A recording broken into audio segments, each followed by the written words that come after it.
Lakas ang puhunan natin para makayanan natin ang mabibigat na trabaho araw-araw. Kaya sa mga gabing naglalambing si Mister o di kaya si Mrs.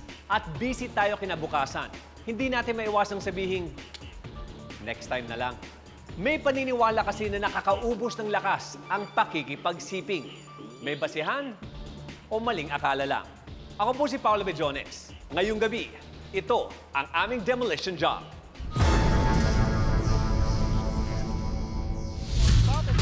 Sa larangan ng palakasan, may paniniwalang nakakabawas sa performance ng isang manlalaro ang pakikipagtalik isang gabi bago ang laban. Ang tanyag na boksingerong si Manny Pacquiao, mahigpit na sumusunod dito. Para sa akin, ang pakikipag-sex ay nakapanghina ng katawan. As an instructor, kailangan laging kondisyon ang katawan namin. Depende yan sa tao kasi iba-iba ang energy level ng tao. Pag mataas ang energy level, ibig sabihin, kaya niya pa.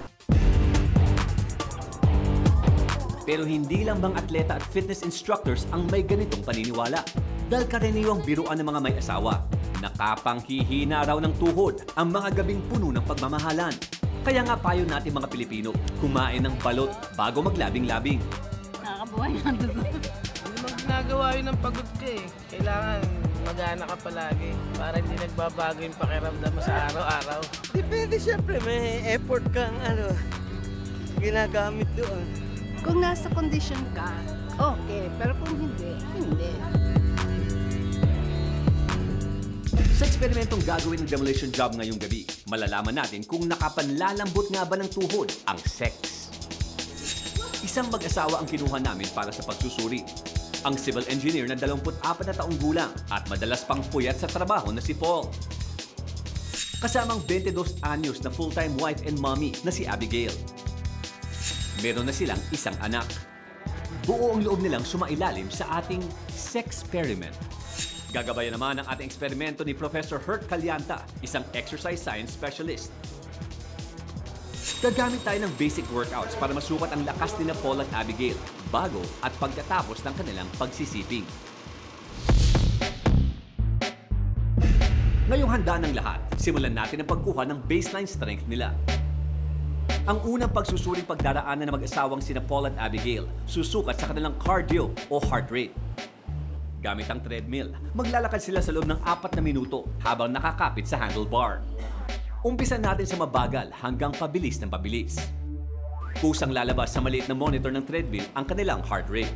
Tinitignan niyo yung recovery ng heart rate at saka kung gaano kataas aabutin yung heart rate. Kapag mataas yung heart rate kumpara sa dating pag-measure, pagod sila, ibig sabihin. Unang sumampas sa treadmill si Mister. Kaya pa? Medyo nangangalay na yung binti, pero kaya pa. Taas na lang heart rate mo. Pero nang malapit na matapos, saka pa siya muntikang sumuko. Nangangalay na. Hindi ko na kaya. Sakit sa binti. Ang pinakamataas na heart rate ni Paul, umabot sa 174 beats per minute. Ano naman kaya ang kay Mrs.? Siya na ang sumunod na sumalang sa treadmill. Dadala na ako. Makalipas pa lang ang 2 minuto, pawisan at hinihingal na si Abigail. Ang hirap. Ang naitalang heart rate ni Abigail, 162 beats per minute. Sunod na sinukat ang lakas ng kanilang mga binti. Kakailanganing buhatin ni Paul ang log na may bigat na 12 kilo. Saka mag-i-squat. Bibilangin natin kung ilang beses kaya niyang mag-squat. Pag marami silang nagawang repetitions ng isang squat o isang exercise na yung weight manageable lang, hindi naman ganun kabigat, ibig sabihin mataas din yung kanilang level ng muscular performance. Pag sinabi mong muscular, halo na yan ng strength at saka ng endurance. Tingnan natin ang tatag ng tuhod ni Paul. Sa una, sisiw lang sa kanya ang bigat ng log.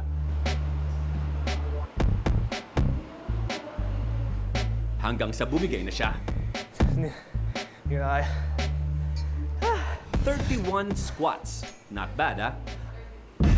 Ano naman kaya ang baseline leg strength ng kanyang misis na si Abigail? Kettlebell na may bigat na 8 kilo ang pinasan niya habang nag-i-squat.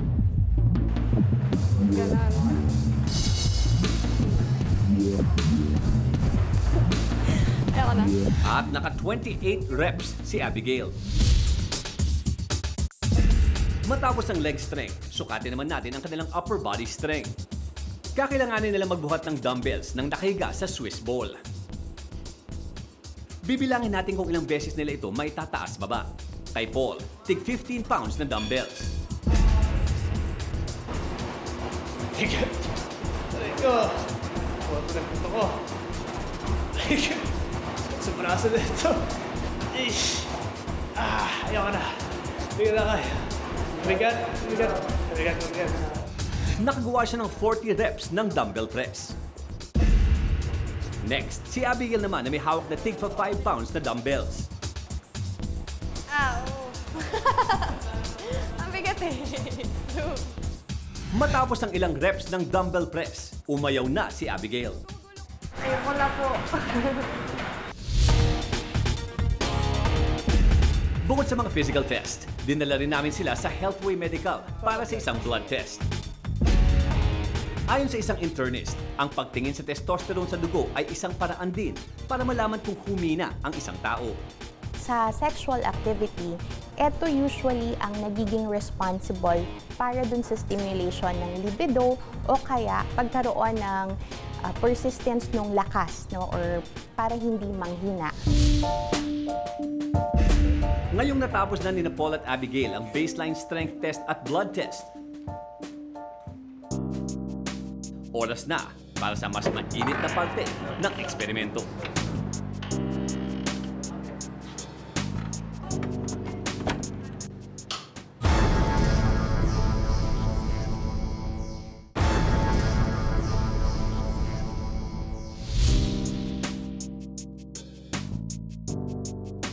Ang paniniwala ng karamihan na nakakaubos ng lakas ang pakikipagtalik, hinanapan namin ng kasagutan.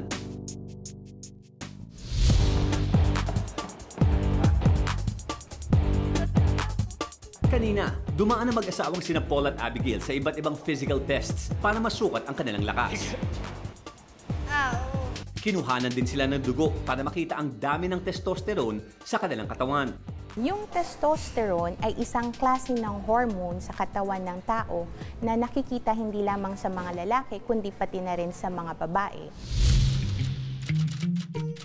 Sa isang pag-aaral na ginawa ng Georgia State University, inalam ang epekto ng pakikipag-sex sa level ng testosterone. 4 na mag-asawa ang sumailalim sa kanilang pananaliksik. Inobserbahan nila ang testosterone level ng mga pares sa loob ng 11 gabi nang nagtatalik. At 11 gabing walang sexual contact. Lumabas na mas mataas ang testosterone level ng mga taong nakipagtalik. Ang mataas na level ng testosterone na ito ay nagbibigay raw ng enerhiya sa katawan, nagpapalakas ng buto, at nagpapaganda ng mood ng isang tao. Base sa unang blood test bago sila nagtalik, ang testosterone level ni Paul nasa 1.380 nanogram per milliliter. Si Abigail naman, 0.025 nanogram per milliliter. Humina kaya ang kanilang baseline strength at bumaba ang kanilang testosterone level kapag sila ay nagtalik. Dinala namin ang mag-asawa sa Metro Room Hotel sa Quezon City. Pagbukas pala ng kwarto, humahalimuyak na ang second honeymoon.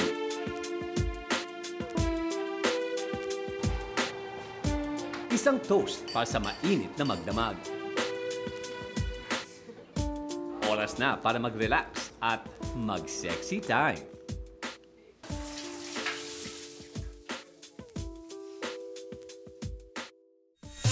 It's a brand new day! Rise and shine couple! Dahil titingnan natin kung na-charge o na-lobat ang inyong physical batteries. Bumalik sa FTX Gym ang mag-asawa para sa huling bahagi ng eksperimento. Paul and Abigail, okay. Unang-una, nagawa mo ba yung dapat gawin? Siyempre. Sigurado ka? Sigurado. Walang kaduda-duda? Walang kaduda-duda. Okay. Nakapagpahinga ka ba? Sana, nakapagpahinga. Okay. So, medyo mahaba itong araw na to dahil ngayon, gagawin natin yung ginawa natin kahapon. Meron tayong blood test, tapos yung fitness test uulitin ninyo. Tapos i-check natin kung meron bang pinagkaiba sa performance ninyo kahapon at ngayon. So, ready na kayo? Blood test muna tayo. Okay.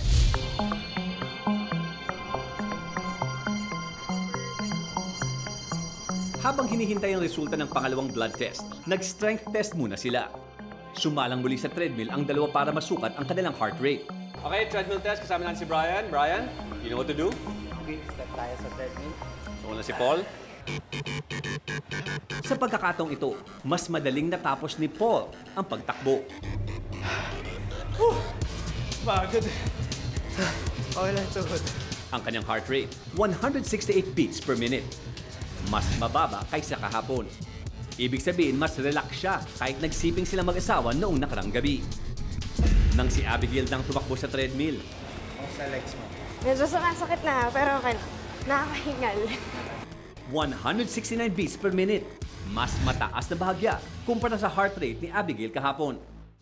Base sa scientific research, lumalabas na iba't ibang tao may iba't ibang reaksyon pagkatapos ng pakikipagtalik.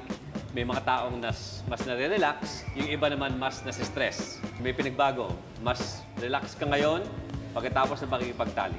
Abigail, sa'yo naman, kahapon, yung maximum heart rate mo was 162. Yun ang pinakamataas. Pagkatapos ng activities kagabi, ang naging heart rate mo tumaas. Naging 169. Ang ibig sabihin nun, na-stress mo siya. Pero hindi lang heart rate ang basihan.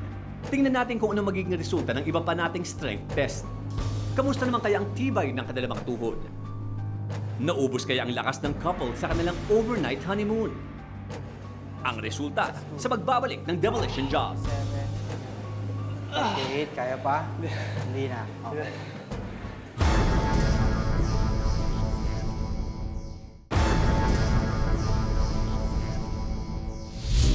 Matapos ang mainit na gabing magkasama ang mag-asawang sina Paul at Abigail, inumpisan na naming sukatin ang estado ng kanilang lakas.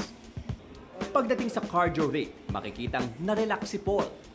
At bahagyang na-stress naman si Abigail pagkatapos ng pagsisiping. Medyo sumasakit na, pero okay lang.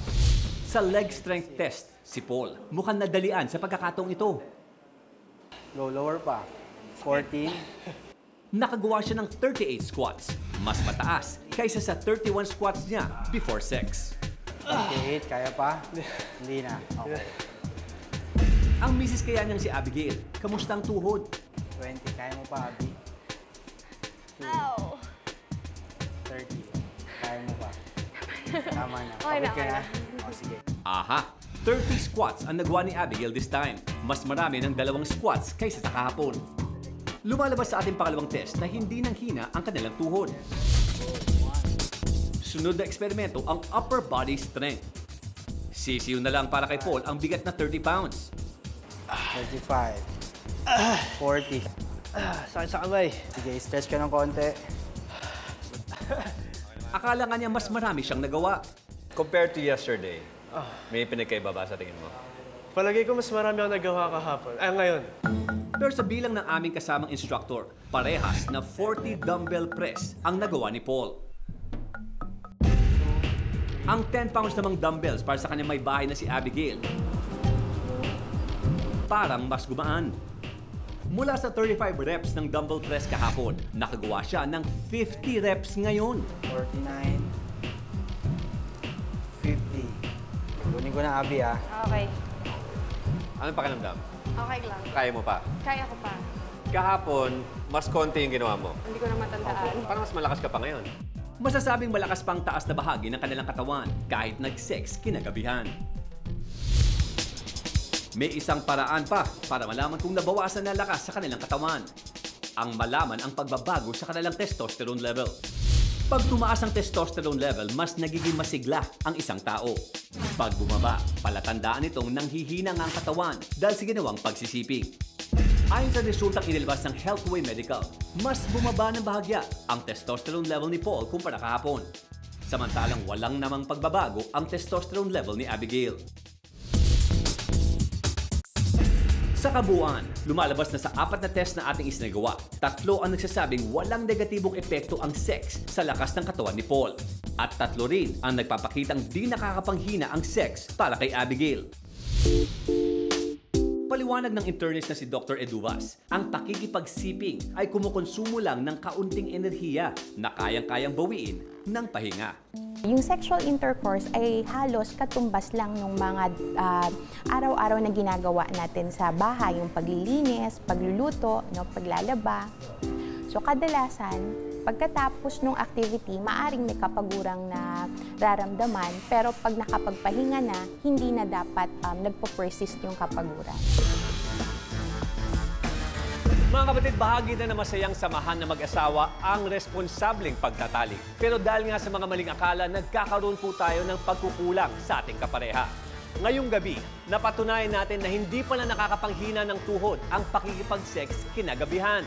Kaya sa mga Mr. at Mrs. po dyan, laging patatagin ang inyong samahan. Always stay happy together sa anumang pagdadaanan. Ako po si Paolo Bejones at ito ang Demolition Job.